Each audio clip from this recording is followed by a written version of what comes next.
Selamat pagi Ibu, silakan masuk, silakan duduk Bu. Ya, Apakah duduknya sudah nyaman Ibu? sudah. Baik, saya sebelumnya menutup tirai terlebih dahulu untuk menjaga privasi Ibu ya Bu. Ya, Menutup tirai, baik Bu. Perkenalkan saya Bidan Denisa yang kebetulan pagi ini sedang menjaga di klinik ini. Mohon maaf sebelumnya, dengan Ibu siapa? Vita.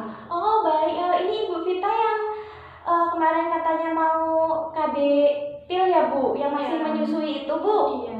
Baik. Nah, nanti saya jelaskan ya Ibu, atau saya beri konseling pakai lembar balik kepada Ibu bagaimana tujuan ini atau fungsi dari KB pil tersebut ya Ibu.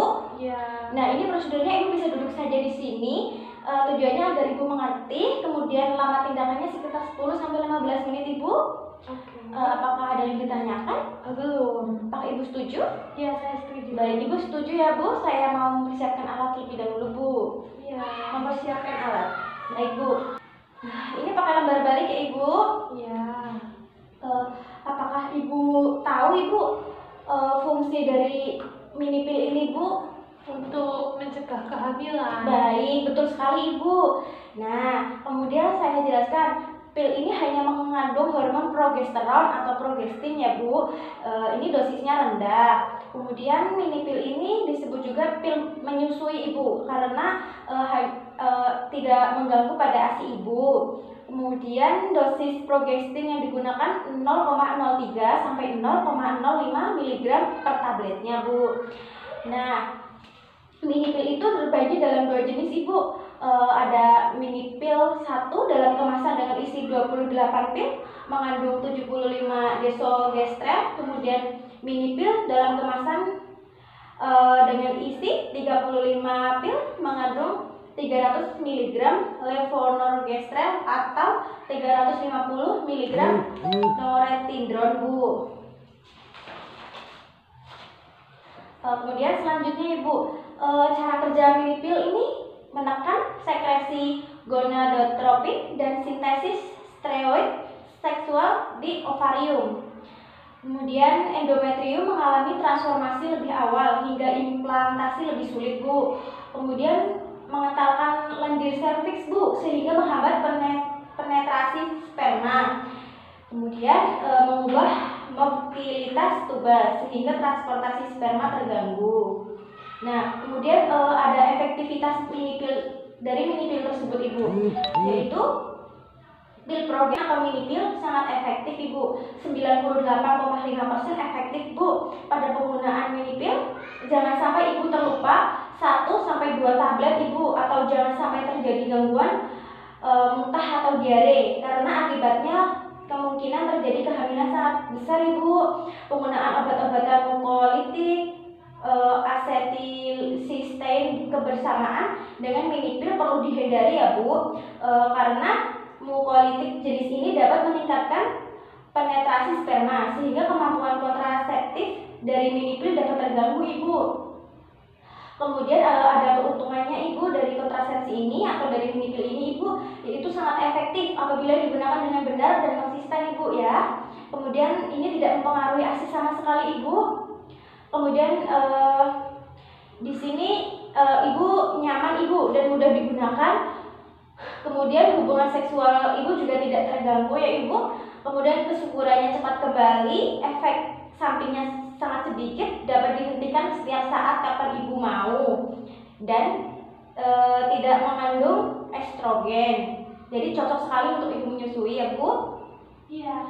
Kemudian keuntungan non kontrasepsi Ibu, ini mengurangi nyeri haid Ibu, kemudian mengurangi jumlah darah haid, mengurangi kejadian anemia, menurunkan tingkat pembekuan darah, mencegah kanker endometrium. Kemudian ini Bu, melindungi dari penyakit radang panggul Bu. Kemudian tidak menyebabkan peningkatan tekanan darah, kemudian nyeri kepala dan depresi Bu. Kemudian di sini mengurangi gejala premenstrual syndrome atau yang biasa disebut itu kayak contohnya sakit kepala, perut kembung, nyeri payudara, nyeri pada betis, dan lekas marah. Dan yang terakhir yaitu tidak mengganggu metabolisme karbohidrat sehingga aman diberikan pada perempuan penderita kencing manis yang belum mengalami komplikasi, Bu. Kemudian di sini ada keterbatasan mini pil, Ibu, yaitu Ibu hampir 30-60% mengalami gangguan haid, perdarahan sela, spotting, amenorea, kemudian peningkatan atau penurunan berat badan Ibu. Nah, mini pil ini harus diminum setiap hari dan pada waktu yang sama ya Ibu. Di sini angka kegagalannya tinggi apabila penggunaan tidak benar dan konsisten. Kemudian efektivitas berkurang apabila menyusui juga berkurang. Payudara menjadi tegang, kemudian mual, pusing, dermatitis atau berjerawat. Nah, penggunaan mini pil bersamaan dengan obat tuberkulosis atau epilepsi akan mengakibatkan efektivitas menjadi rendah, Bu. Nah, di sini tidak melindungi dari penyakit menular seksual ya Ibu, termasuk HBV dan HIV/AIDS. Kemudian resiko kehamilan ektopik tinggi, 4 dari 100 kehamilan. Resiko ini lebih rendah dibanding wanita yang tidak menggunakan mini pil, Bu. Dan yang terakhir yaitu hirutisme atau tumbuh rambut atau bulu berlebihan di daerah muka, tetapi ini jarang terjadi, Bu.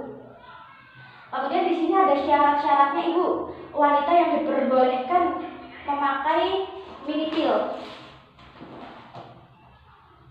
yaitu wanita usia reproduksi, Ibu. Nah, terus kemudian wanita yang telah memiliki anak maupun yang belum mempunyai anak. Di sini pasca persalinan atau ibu nifas dan tidak menyusui. Kemudian meningkatkan metode kontrasepsi efektif selama masa menyusui. Pasca keguguran atau setelah keguguran. Kemudian tekanan darah kurang dari 180/110 mmHg atau dengan masalah pembekuan darah. Kemudian tidak boleh mengkonsumsi estrogen atau lebih senang menggunakan progestin, Bu. Kemudian perokok segala usia. Wanita yang tidak diperbolehkan menggunakan mini pil, Bu, yaitu wanita usia tua dengan perdarahan yang tidak diketahui penyebabnya, wanita yang diduga hamil atau hamil, kemudian tidak dapat menerima terjadinya gangguan haid, riwayat kehamilan ektopik, riwayat kanker payudara atau penderita kanker payudara, kemudian wanita pelupa sehingga sering tidak minum pil. Ini sangat tidak dianjurkan, Bu. Kemudian gangguan tromboboli aktif atau bekuan di tungkai, paru atau di mata. Kemudian iterus, penyakit hati aktif atau tumor hati jinak maupun ganas. Kemudian wanita dengan miom uterus dan riwayat stroke sangat tidak dianjurkan untuk menggunakan mini pil, Ibu. Selanjutnya yaitu waktu mulai menggunakan mini pil, Ibu. Yang pertama 1-5 siklus haid. Kemudian kapan saja asal Ibu tidak hamil. Jika minum setelah 5 hari siklus haid, Ibu. Jangan hubungan seksual ya Ibu, atau Ibu bisa pakai alat kontrasepsi lain selama 2 hari. Misalnya Ibu bisa memakai kondom. Nah, terus di sini selanjutnya Ibu yang mengalami amenorea gunakan setiap saat, yakin tidak hamil, jangan hubungan seksual, atau pakai alat kontrasepsi lain selama 2 hari seperti yang sudah saya jelaskan tadi, misalnya memakai kondom, Ibu. Kemudian menyusui antara 6 minggu dan 6 bulan postpartum dan tidak haid. Mini pil diminum setiap saat. Kemudian lebih dari 6 minggu postpartum Ibu haid. Mini pil diminum 1-5 siklus haid, Ibu. Kemudian Ibu yang post abortus atau habis abortus ya Ibu. Selanjutnya Ibu yang sebelumnya menggunakan kontrasepsi hormonal lain, ingin ganti mini pil, berikan segera.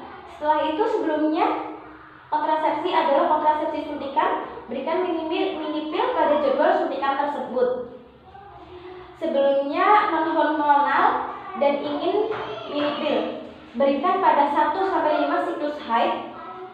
Kemudian yang terakhir yaitu sebelumnya menggunakan alat kontrasepsi AKDR, berikan mini pil 1-5 hari, lakukan pencabutan AKDR tersebut, Ibu. Ibu, saya di sini mau menggunakan cara menggunakan mini pill ini ya Ibu. Ibu minum pilnya itu setiap hari pada saat yang sama atau pada saat waktu yang sama. Semisalnya Ibu hari ini minum jam 7, selanjutnya jam 7 pagi juga Ibu ya. Semisal Ibu minum pil hari ini haid misal pada hari Rabu, Ibu ya minumnya di hari Rabu ini ya Bu. Nanti diterusin sampai Ibu selesai haid. Semisal udah sampai Minggu, ini diterusin sampai Senin ya Ibu. Setelah itu jika Ibu misal haidnya dari hari Selasa, tetapi pada hari Sabtu sudah selesai haid, Ibu hentikan, nanti lanjutkan mengikuti anak panah yang tidak ada lingkaran merahnya Ibu ini, mengikuti anak panahnya. Seperti itu Ibu. Kemudian bila Ibu muntah dalam waktu 2 jam setelah menggunakan pil, minumlah pil yang lain Ibu atau segera atau menggunakan metode kontrasepsi lain seperti kondom Ibu bila sudah berniat melakukan hubungan seksual pada 48 jam berikutnya. Setelah itu menggunakan pil terlambat lebih dari 3 jam Ibu. Minum pil tersebut begitu ingat langsung minum ya Ibu. Kemudian menggunakan metode pelindung selama 48 jam juga Ibu.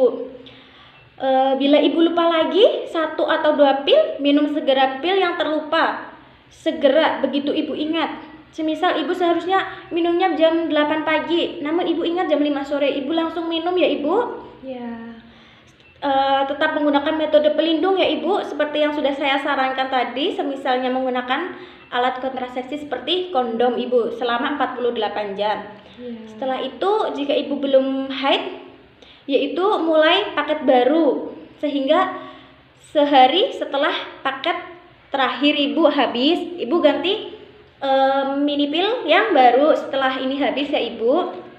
Nah, bila haidnya teratur setiap bulan dan kemudian kehilangan 1 siklus atau tidak haid, atau bila merasa hamil, Ibu kemudian bisa ke petugas kesehatan terdekat atau ke klinik terdekat untuk memeriksa uji kehamilan Ibu. Seperti itu Ibu. Ya. Apa Ibu sudah paham? Iya, sudah paham. Ya Ibu.